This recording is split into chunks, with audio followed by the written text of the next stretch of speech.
बिंदु लिखे हैं, इन चिंतन बिंदुओं को लिखने का उद्देश्य यह नहीं है कि जो मैं बोल रहा हूं वही परफेक्ट है, उसमें आपको अपनी ओर से जोड़ना है। पहली रिक्वेस्ट ये है, जो कुछ मैं बोलूं उसमें आपको कुछ न कुछ ऐड करना है। तो अब शुरुआत करते हैं, क्योंकि समय कम रहता है। नेक्स्ट, इसमें पहला कोड रखा है हमने, I have never seen a bad school with good principal.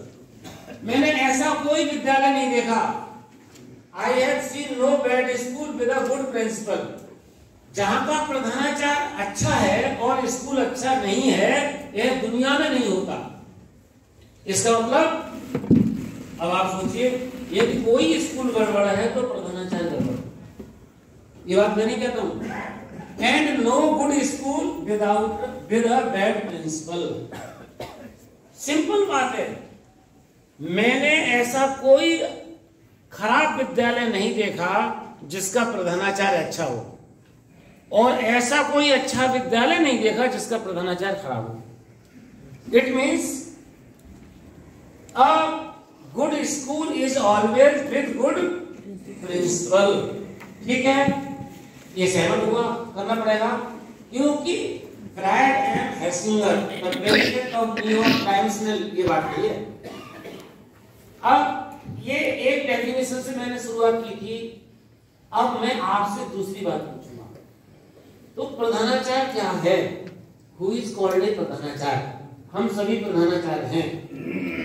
तो इस बात को लिख लीजिए, हिंदी में लिख लीजिए, कोई जरूरी नहीं है इंग्लिश में लिखा जाए।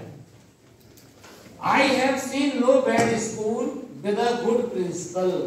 केवल इतना, मैंने कोई भी खराब विद्यालय नहीं देखा जिसका प्रधानाचार्य अच्छा है। It means a good school is always with a good principal. तो हमारे लिए पहले बात ने काम खड़ा कर दिया। हमें ये देखना है कि मेरे स्कूल में क्या क्या कमी है। मेरे स्कूल की कोई भी कमी है वो मेरी कमी है।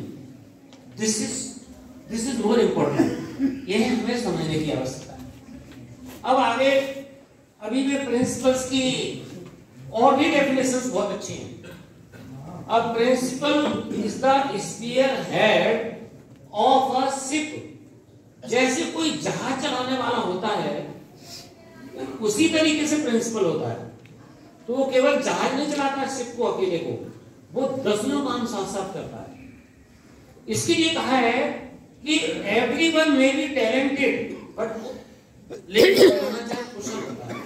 कुशल उसे कहते हैं कि वो 10 काम करते करते, आपने कुशल ड्राइवर देखा होगा, वो जो ड्राइवर कुशल हो जाता है वो गाना भी सुनता रहता है, वो घड़ी भी देख लेता है, वो गाना भी देख लेता है, कभी कभी तो वो छोटी मोटी पावर नैप भी ले लेता है और गाड़ी चलती रहती है। 1-2 मिनट आंख बंद कर ली, गाड़ी सीधी चल रही है। वो है कुशल।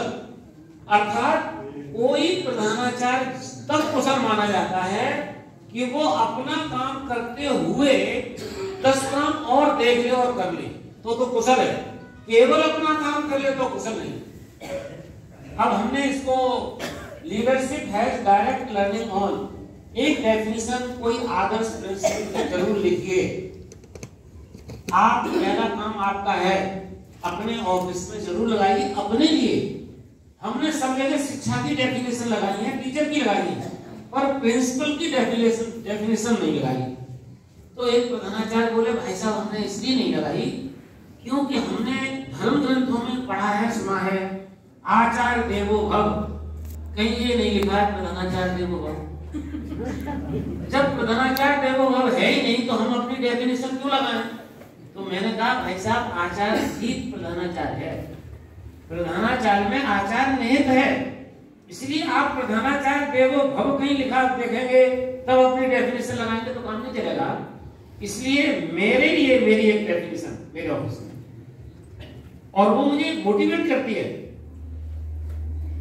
Leadership has direct learning on, मैं जल्दी जल्दी बता रहा हूं। एक प्रधानाचार्य, अब आप हिंदी में लिखना चाहते हैं कि मैं एक डेफिनेशन का काम हो गया अब तक का, आपने लिख ली कोई एक डेफिनेशन लिखिए कि नहीं?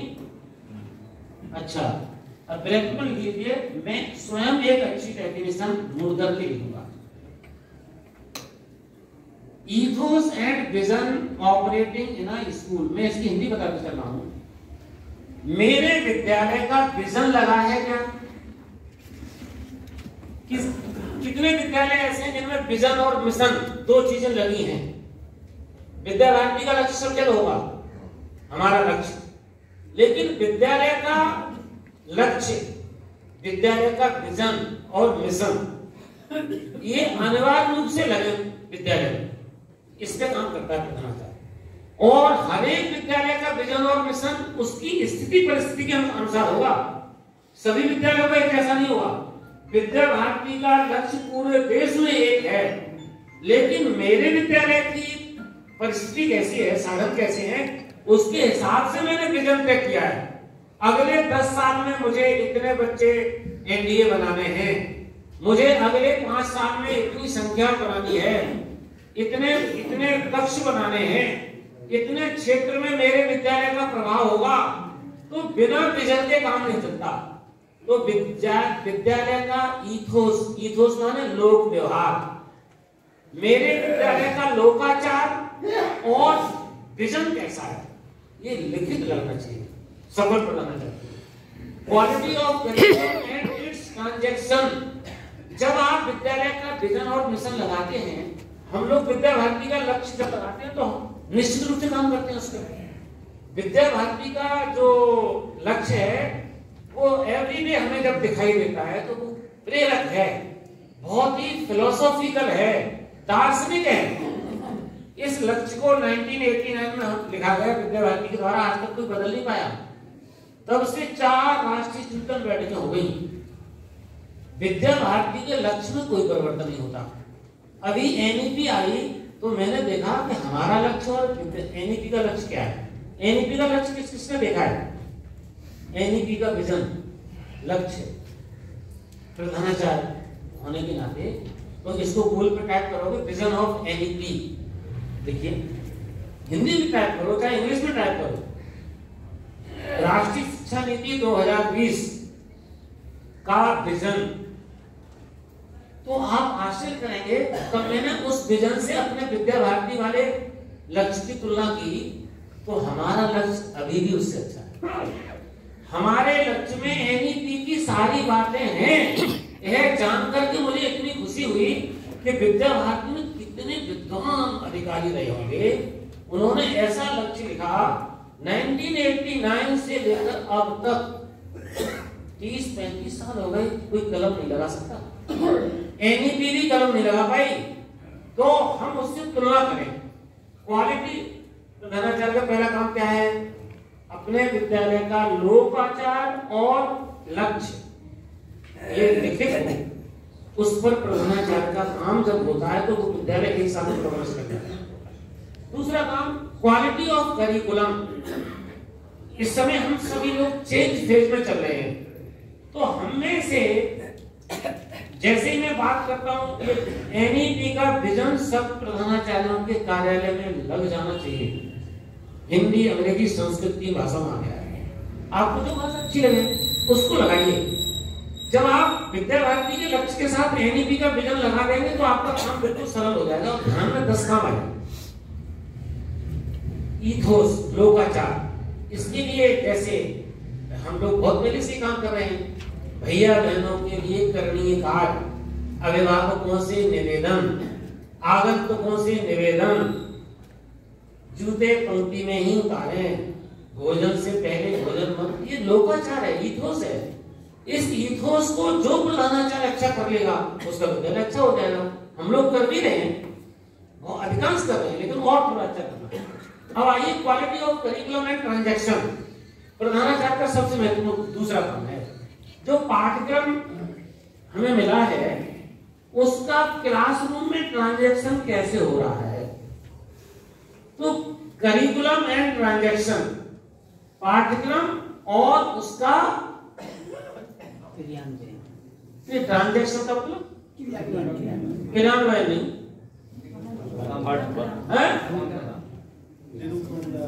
हाँ ट्रांजैक्शन, आहरण, ये है बिल्कुल सही।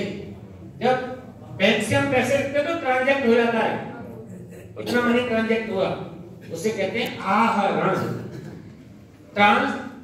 ट्रांसलेशन का मतलब तो अनुवाद है, वो नहीं है, ये ट्रांजैक्शन है। जो सिलेबस आपको दिया है बोर्ड ने, क्लासरूम में उसको किस तरीके से भैया बहनों के पास पहुंचता है, ये जिम्मेदारी प्रधानाचार्य की।